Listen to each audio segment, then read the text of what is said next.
Juan Marcos está tratando un tema que a mí me parece muy interesante, el tema de escuchar la voz de Dios y el tema de cómo Dios nos habla. Y él hacía una afirmación que todos conocemos cuando empezó a tratar el tema. Él dijo que nuestras iglesias presumen de no tener una religión, ¿verdad? Nosotros presumimos de no profesar una religión, sino que tenemos una relación personal con Dios y le hablamos a Él y Él nos habla a nosotros. Y justamente Él lo que ha estado enseñando es cómo Dios nos habla, cómo Dios se comunica con nosotros. Pero a mí me gustaría unirme a su mensaje tratando pues, el tema de cómo empieza la relación. ¿Vale? Nosotros tenemos una relación a través de la cual nos comunicamos con Dios y Dios se comunica con nosotros. Y Juan se está centrando en cómo Dios nos habla y a mí me gustaría centrarme en cómo comienza esa relación. Cómo empieza el tema de la comunión con Dios, de empezar a conectar con Dios, de empezar a hablar con Él y que Él nos escuche y de empezar a escucharle a Él. ¿Vale? Y por eso el tema que voy a tratar hoy se titula Religión versus Relación.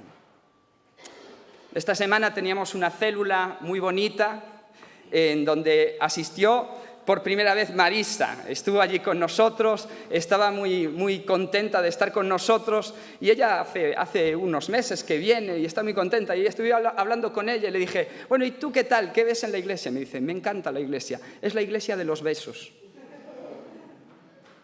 Y estuve hablando con ella y me dice, y es una iglesia donde todo es diferente a la iglesia tradicional. Es una iglesia viva, donde hay alegría, donde hay sentimiento, donde la fe es un elemento vivo. Y me quedé pensando, porque yo también vengo de la iglesia tradicional, y me quedé pensando en justamente las diferencias que hay. La diferencia que hay entre la religión y la relación.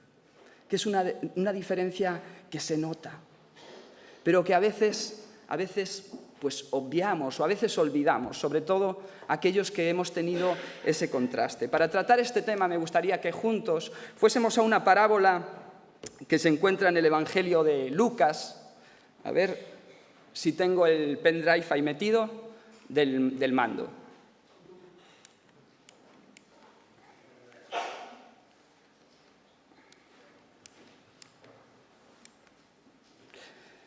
Dani, ¿me ayudas tú manualmente? Pasa, por favor, la diapositiva. Lucas, capítulo 18, versículos del 9 al 14, dice: a unos que confiaban en sí mismos como justos y menospreciaban a los otros, dijo también esta parábola, Jesús, ¿verdad? 2 hombres subieron al templo a orar. Uno era fariseo, religioso, y el otro era publicano, que sabéis que los publicanos eran judíos, pero traidores, eran considerados traidores. Dentro del pueblo judío, los publicanos eran lo peor de lo peor. El fariseo puesto en pie, la posición era la posición ritual, para orar había que ponerse de pie. La posición religiosa era ponerse de pie. Puesto en pie, oraba consigo mismo. Fijaros qué curioso. Oraba consigo mismo de esta manera: Dios, te doy gracias, porque no soy como los otros hombres, ladrones, injustos, adúlteros. ¿Como quién? Los otros hombres, ¿cuáles son? Los gentiles, ¿verdad? Él era de una raza especial. Él no era como los demás, como los gentiles. Ni aún como este publicano. Dice, ayuno 2 veces a la semana. La ley establecía que por lo menos una vez al año se ayunase. Este hombre se pasaba, ¿verdad?, de espiritual, y ayunaba 2 veces a la semana. Doy diezmos de todo lo que gano.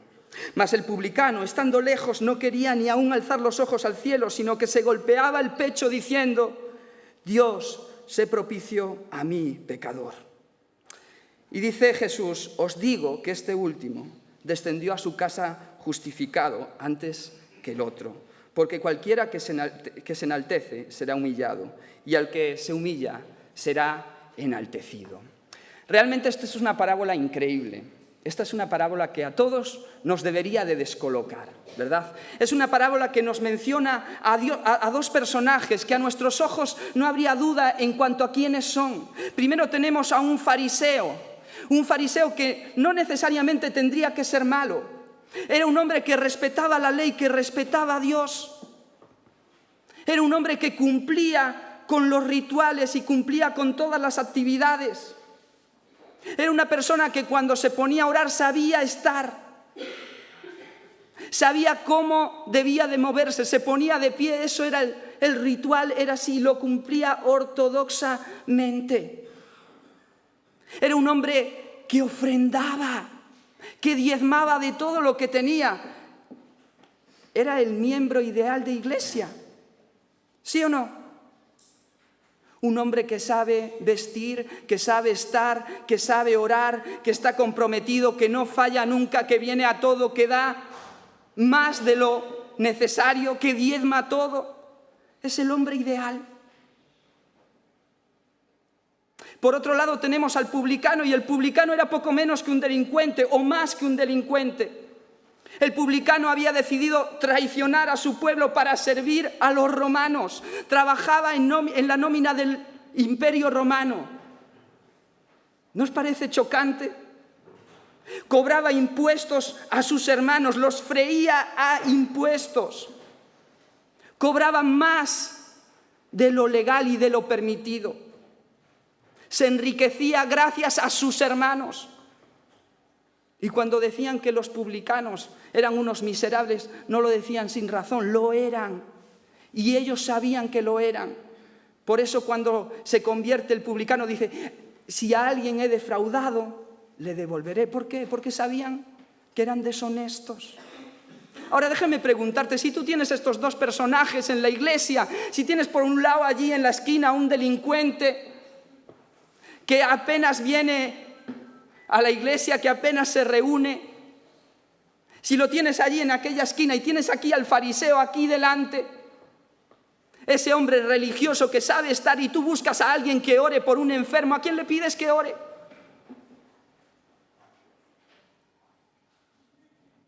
¿A quién? Le pides a aquel delincuente que está allí, dices, vente para acá, tú ora por este enfermo, y dices, no, ¿a quién lo va a escuchar Dios? Este hermano que da todo, que siempre está aquí, este es el que tiene la unción.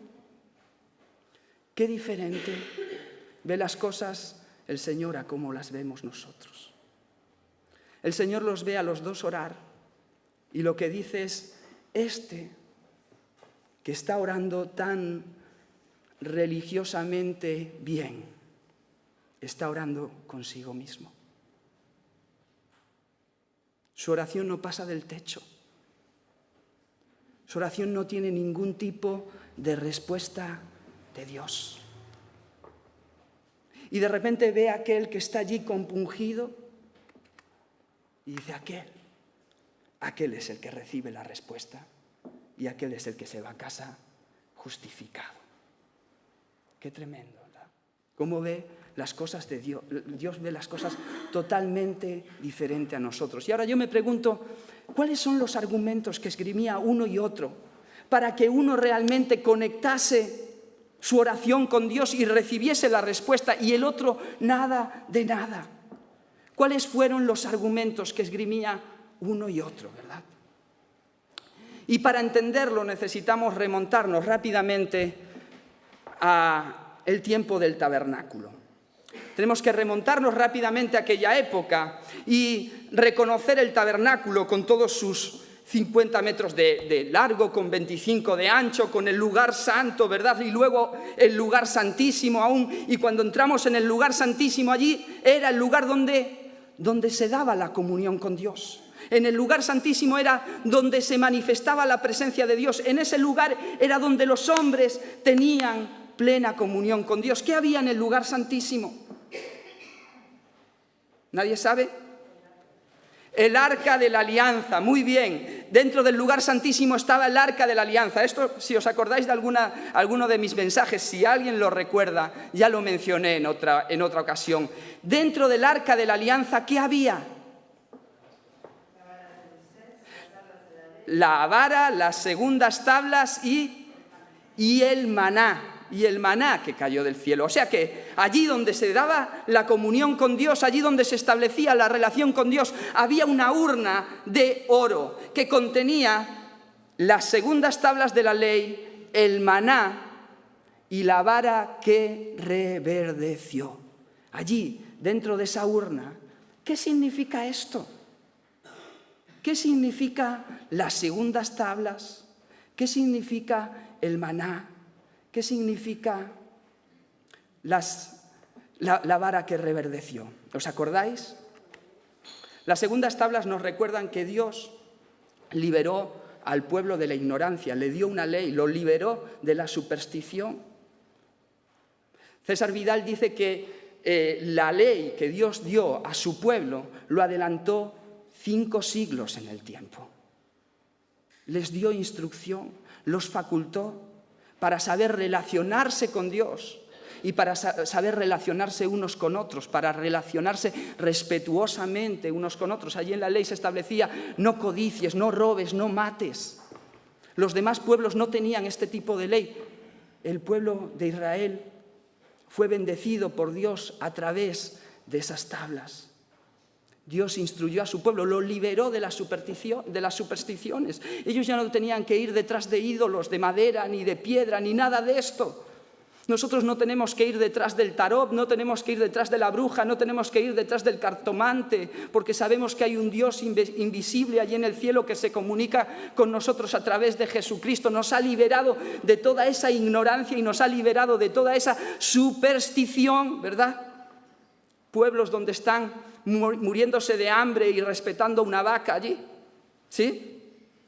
Dios nos libera de toda esa ignorancia y de toda esa superstición. Las segundas tablas nos hablan de eso, pero también nos hablan de algo. ¿Por qué son las segundas tablas de la ley? Porque las primeras se rompieron. ¿Por qué las primeras se rompieron? Porque el pueblo no aguantaba la ley. No era capaz de respetar la ley.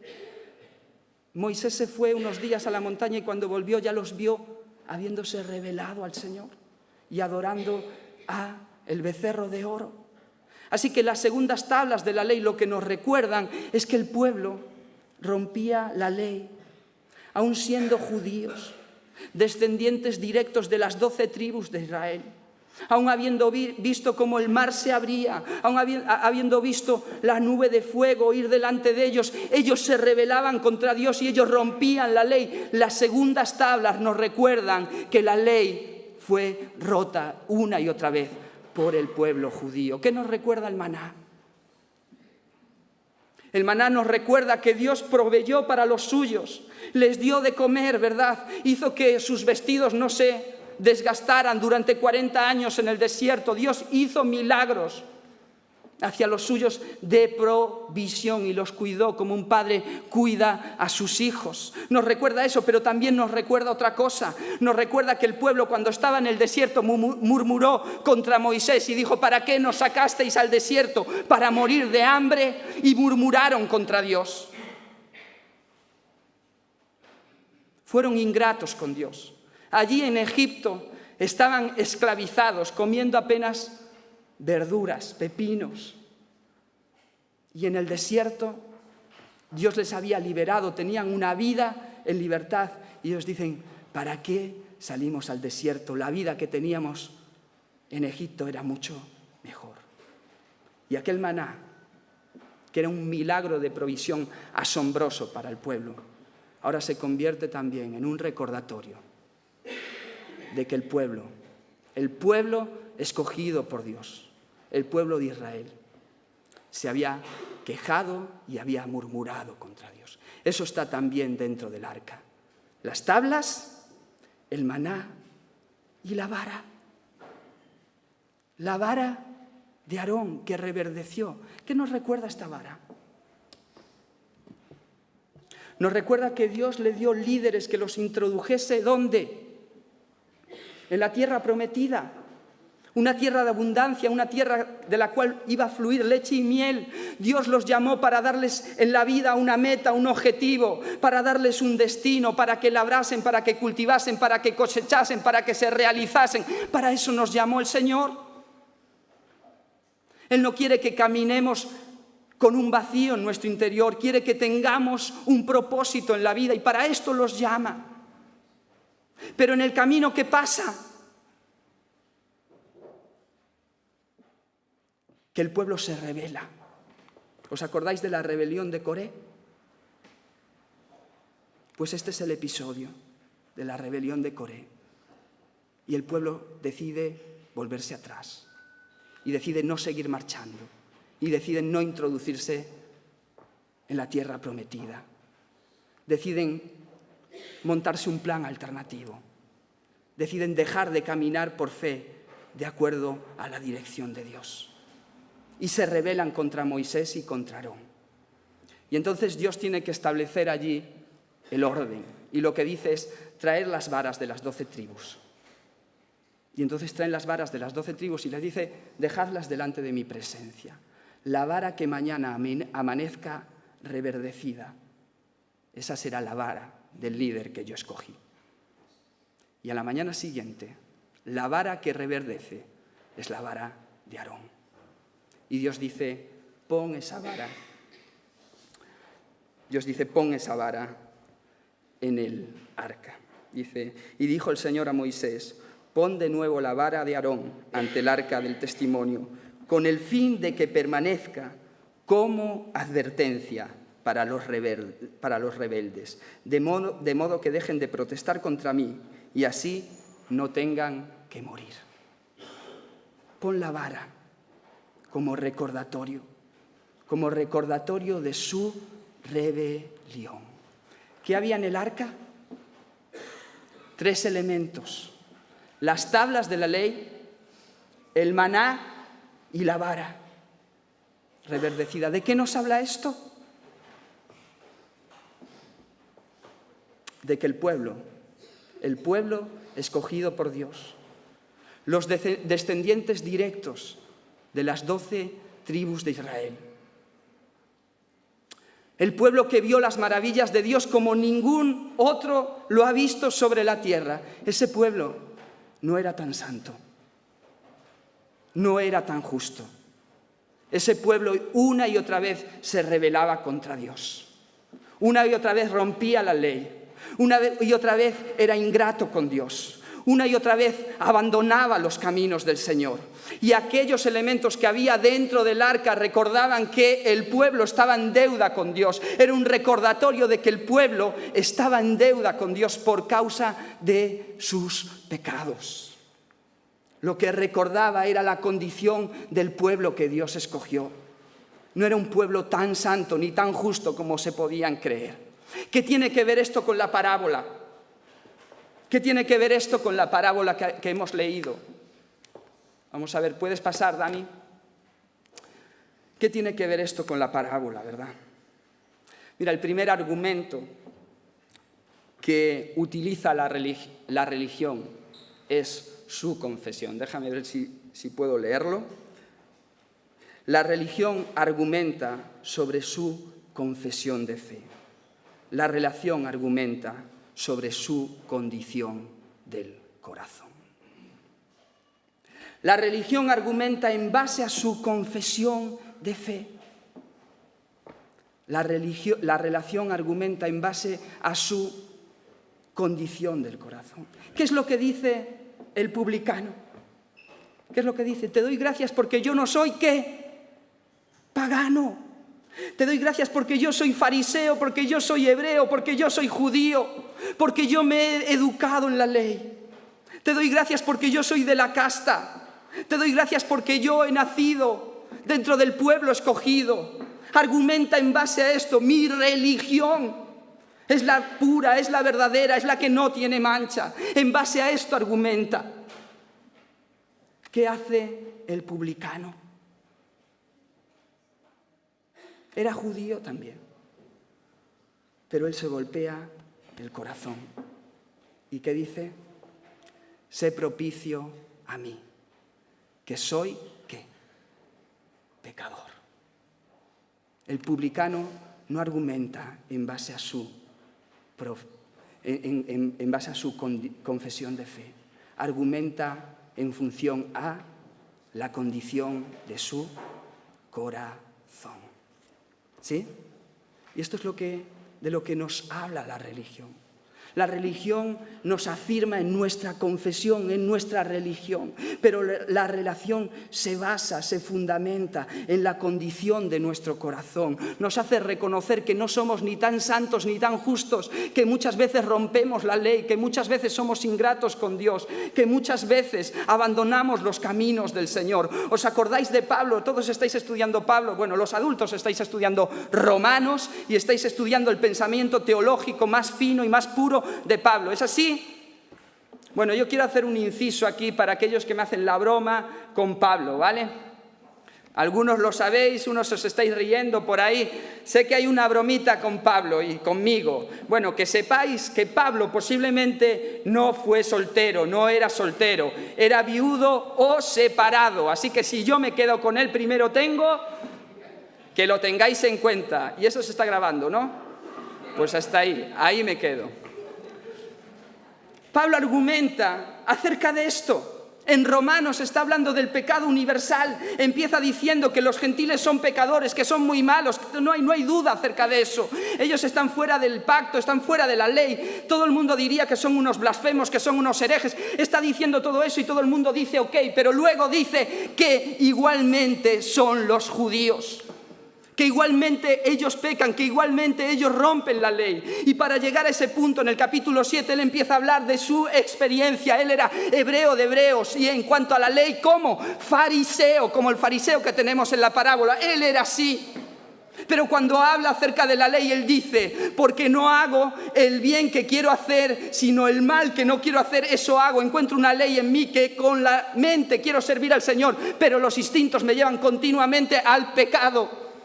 Él era judío, pero era muy consciente de que su confesión no le hacía santo, que él tenía una condición dentro de sí que le hacía pecar contra el Señor. Y él termina gritando, miserable de mí, miserable, porque todos nosotros tenemos en nuestro interior multitud de miserias, multitud de miserias. Todos nosotros. Estando en la iglesia, fuera de la iglesia, los que somos creyentes, los que no lo son, todos nosotros tenemos miserias. ¿Sí o no? Alguien me decía el otro día, si tú tuvieras un diario donde recogieses todas las experiencias de tu vida, todas, las mejores, las peores, las bonitas, las malas, si recogieras todas esas experiencias y de repente alguien viniese a tu casa, cogiese el diario y lo abriese y empezase a leer todo eso, ¿cómo te quedarías? ¿Cómo te quedarías tú? ¿Cómo te pondrías? ¿Cómo se te pondría la cara? ¿Cómo te empezarías a enrojecer? Yo no sé tú, yo sí. Aunque solo leyese en mis últimos 20 años de creyente, yo me empezaría a enrojecer, a sonrojar. Y no de emoción, sino de vergüenza.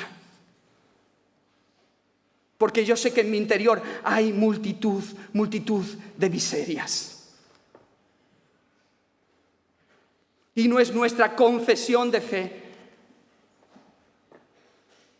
lo que nos hace más santos ni más puros. No es nuestra confesión de fe. Es reconocer que en nuestro interior somos lo que somos. Hay lo que hay. Hay miserias. Alguien dijo que los cristianos no somos mejores que nadie. Que los cristianos simplemente somos hambrientos diciéndole a otros dónde encontrar pan. No somos mejores que nadie. Somos hambrientos diciéndole a otros dónde comprar, dónde encontrar pan. Y así es que tenemos que vernos. La relación no se basa, la religión se basa en la confesión de fe. Yo me acuerdo con mi madre, tantas veces ella diciéndome, nosotros somos católicos. Tantas veces ella diciéndome, nosotros no somos protestantes, vamos a cruzarnos de acera. Hasta que un día, ¿qué? Reconocí mi miseria, mi necesidad, y ella lo hizo también. Hasta ese momento en el que descubres tu vacío y dices, no es la confesión lo que me justifica, ni mucho menos. Romanos dice, porque todos, en griego la palabra todos, ¿sabéis lo que significa? Todos. Tú, todos. Todos hemos pecado. Todos somos pecadores. Y todos estábamos en esa misma condición. La religión se basa en la confesión. La relación se basa en la condición del corazón. Pasa, por favor. Esa es. La religión argumenta en base a las obras. La relación argumenta en base a la gracia. ¿Sí? ¿Os acordáis del fariseo otra vez? ¿Qué dice? Yo no soy como ellos. Fíjate, yo ayuno 2 veces a la semana. ¿Qué espiritual soy? ¿Qué profundamente espiritual soy? No solo ayuno 2 veces a la semana, sino que también doy el diezmo de todo lo que tengo. Fíjate Dios, qué feliz te hago. Fíjate qué justo soy. Fíjate qué inocente soy por lo bien que me porto. ¿Qué está enfatizando el fariseo? Sus obras, sus buenas obras. Y esas obras no le llevan a nada. ¿Qué hace el publicano? ¿Qué obras enfatiza? Más que golpearse el pecho y decir, sé propicio a mí. Sé propicio. Ahora vuelve conmigo al tabernáculo. ¿Qué estábamos viendo que había en el tabernáculo? Una urna que se llamaba el Arca de la Alianza. ¿Qué había dentro de la alianza? Un recordatorio ¿de qué? De que el pueblo era pecador, ¿verdad? Eso era lo que estaba en la presencia de Dios, delante de Dios. Lo que había era un recordatorio de que el pueblo era pecador. Pero ¿qué pasaba? ¿Qué se ponía sobre aquella urna? ¿Alguien se acuerda cómo se llamaba lo que se ponía sobre la urna? ¿Nadie se acuerda cómo se llama la tapa que cubre la urna? ¿Cómo? El propiciatorio. Fíjate, ¿qué está orando el publicano? Señor, sé propicio. Está clamando por el propiciatorio y todos sabéis cómo iba la cosa, ¿verdad? Aquella urna que contenía aquel memorial delante de Dios de que el pueblo debía, que el pueblo era deudor al Señor, estaba cerrado, estaba tapado por una tapa que se llamaba el propiciatorio, donde una vez al año el sumo sacerdote, el día del Yom Kippur, el día de tapar, el día de la expiación, él entraba allí ¿con qué? Una vez al año entraba con la sangre de un cordero inocente, ¿verdad? Entraba en aquel lugar santísimo y rociaba ¿qué? La tapa, el propiciatorio, con la sangre de aquel cordero inocente. ¿Y qué pasaba ese día? Que Dios miraba el arca y no miraba el pecado del pueblo. Miraba la sangre y miraba al pueblo, redimido, limpiado y su deuda completamente saldada.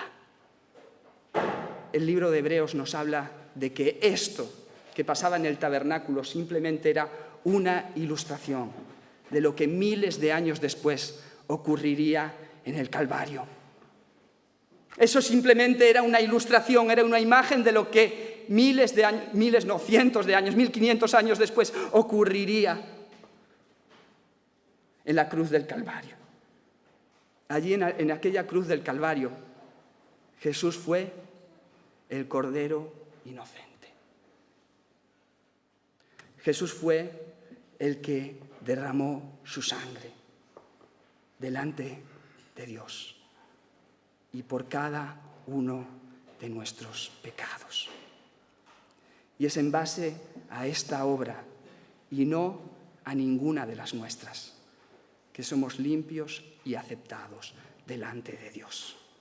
Es en base a la propiciación Es en base al sacrificio de Cristo, que nuestros pecados son perdonados, que nuestras deudas son saldadas, que nosotros somos santificados y justificados delante de Dios. No es en base a nuestros méritos, no es en base a nuestras obras. Y aquel publicano es muy consciente de ello. Él no tiene ninguna obra en sí mismo que hacer para decirle a Dios: Dios, no tengas en cuenta mis pecados. Isaías dice que todas nuestras buenas obras, todas nuestras obras de justicia son como trapos de inmundicia delante de Dios. Nosotros no podemos hacer nada para saldar la deuda que hemos contraído a causa de nuestro pecado con Dios. Nada. No hay ningún mérito en nosotros que satisfaga la justicia perfecta de Dios. Nada. Me acuerdo el pensamiento religioso. Decía que un día tú pasarás delante de Dios y Dios pesará en balanza tus buenas obras y tus malas, ¿verdad? Y entonces ahí, si tus buenas pesan más que las malas, entonces ahí tendrás el perdón de tus pecados. Nada de eso. Eso lo dice la religión. Pero lo que dice la Biblia es que ningún mérito nuestro puede satisfacer la justicia de Dios.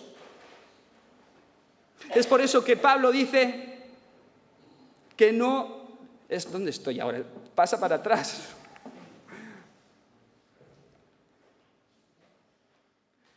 Pablo dice: porque por gracia sois salvos por medio de la fe. ¿Y no por qué? Y no por obras, y no por méritos propios. Nada de lo que hacemos satisface la justicia divina. Fueron los méritos de Cristo los que pagaron la deuda y los que nos declararon justos y santificados. Su sacrificio en la cruz, su sangre derramada. Esa es la obra, esos son los méritos. Y no se nos atribuyen a nosotros, no nos pertenecen a nosotros. Le pertenecen exclusivamente a Cristo. ¿Sí? ¿Se entiende esto? Eso es lo que sabe muy bien el publicano, que no hay obras en él que le puedan justificar. Y el tercer argumento: la religión argumenta en base al temor, la relación argumenta en base al amor. ¿Sí? Constantemente: no hagas eso porque Dios te va a castigar. No sé si os acordáis las construcciones, megaconstrucciones de la Edad Media, las catedrales. ¿Qué procuraban las catedrales? Atemorizar a los fieles. Cuando tú entrabas allí, la frialdad, la sobriedad te hacía sentirte chiquito, pequeñito. Aún hoy, cuando llevas a alguien, a un niño, a un lugar de esos, en penumbra y tal, ¿cómo se queda? Es curioso, pero la religión siempre ha tratado de atemorizar. La relación se basa en el amor. Y lo que dice Jesús al publicano, lo que dice Jesús del publicano, es que se fue a casa ¿cómo? Se fue justificado. Este es un término de quién, a ver, los que estáis en la clase de adultos. Justificado, ¿de quién es ese término? Es un término paulino, ¿verdad? Es un término de Pablo. ¿Y Lucas qué era? ¿Compañero de quién? De Pablo. Y él tiene muy bien interiorizada la teología de Pablo. Y es un término técnico que quiere decir que no tienes cuentas pendientes. Está todo justificado, no hay ninguna cuenta pendiente. Todas las deudas están saldadas. Esta semana estuve con Sara justificando los gastos de la subvención. Y estuvimos toda la semana peleándonos con justificar todos los gastos, que no quedara nada pendiente. Y ahora que no está, es una leona, una máquina, de verdad, está grabándose, no sé si lo verá, pero es verdad. Ella ha peleado y peleado, le ha dedicado horas y hay, la palabra dice: al que honra, honra. Y esta es una persona, Sara, como muchos de vosotros, que merece reconocimiento. Y ella estuvo peleando hasta que por fin quedó todo justificado. ¿Qué quería decir eso? Que no había nada pendiente. Que no quedó nada pendiente, que no podíamos ir a casa y descansar y relajarnos y tranquilizarnos. No hay nada más, está todo justificado, está todo pagado. Está todo pagado. Y este publicano se fue a casa justificado, sin cuentas pendientes. Y déjame decirte una cosa, porque a veces esto me llama la atención y no lo tenemos muy claro. Pero nosotros, en base a los méritos de Cristo, hemos sido justificados y no hay nada pendiente, nada. El perdón de Cristo es un perdón completo. Es un perdón definitivo. Hebreos dice que Jesús entró como sumo sacerdote una vez y para siempre. No tiene que volver a entrar. Él no tiene necesidad de entrar cada año, no tiene necesidad de entrar cada día. Él entró una vez y para siempre. ¿Para qué? Para ofrecernos un perdón definitivo y completo. Y déjame explicártelo con una ilustración, y así vamos a acabar. Pero me gustaría que con respecto a esto nos quedasen las cosas muy claras. Ya lo he hecho en alguna otra ocasión. Pero hace tiempo, hace años, se compraba al fiado. ¿Alguien recuerda eso? Se compraba al fiado en las tiendas. Y tú tenías una libreta allí donde estaba tu nombre, y ibas allí y te llevabas cosas que no pagabas, ¿y qué hacían? Las apuntaban a tu nombre. Y cuando terminaba el mes y cobrabas, ibas allí, ¿qué hacías? Pagabas, pero esa misma tarde ya llegabas allí y volvías a llevarte cosas sin pagar para casa y volvían a anotarte en la libreta, de manera que eras un eterno deudor de aquella tienda, eras un moroso eterno, no salías de aquella lista, ¿verdad? Te tenían siempre ahí, siempre tenías cosas pendientes, siempre tenías cosas pendientes. Pero ahora imagínate conmigo que un día llega allí un hombre al que tú no conoces de nada, pero llega allí y se apiadó de ti, tuvo misericordia de ti y llegó a la tienda y habló con la dueña, le dijo: sácame la lista de las deudas de David. Y el hombre le dijo: aquí está la lista de las deudas de David, debe tanto. Y aquel hombre saca su cartera y paga mi deuda, y antes de irse le dice: y a partir de ahora todo lo que se lleve David me lo pones a mi nombre, lo pones a mi cuenta. Tú sigues yendo al otro día y al otro día y te sigues llevando cosas para casa. ¿Por qué? Porque ninguno de nosotros somos justos, ninguno de nosotros somos santos. Porque todos nosotros seguimos teniendo miserias a pesar de ser creyentes. Y seguimos llevándonos cosas sin pagar para casa, seguimos contrayendo deudas con el Señor. Pero ahora dime una cosa. Aunque tú sigas llevándote productos de la tienda sin pagar, ¿serás alguna vez más deudor de aquella tienda? Nunca más, ¿verdad? Nunca más. Porque aquellas deudas han sido pagadas en tu lugar. Jesús nos ofrece un perdón completo. Él entró una vez y para siempre, con una sangre que habla mucho más que la sangre de los corderos. Su propia sangre, que fue vertida por ti y por mí, que tiene poder para limpiarte de todos los pecados que hayas cometido, que cometas y que hayas de cometer. Por eso tú te puedes ir a casa justificado, sin deudas pendientes. Cuando crees en Jesús, cuando descansas en Jesús, tienes una justificación completa y te vas tranquilo y te vas descansado. Y es en base a estos argumentos que nosotros podemos entrar en una relación con Dios.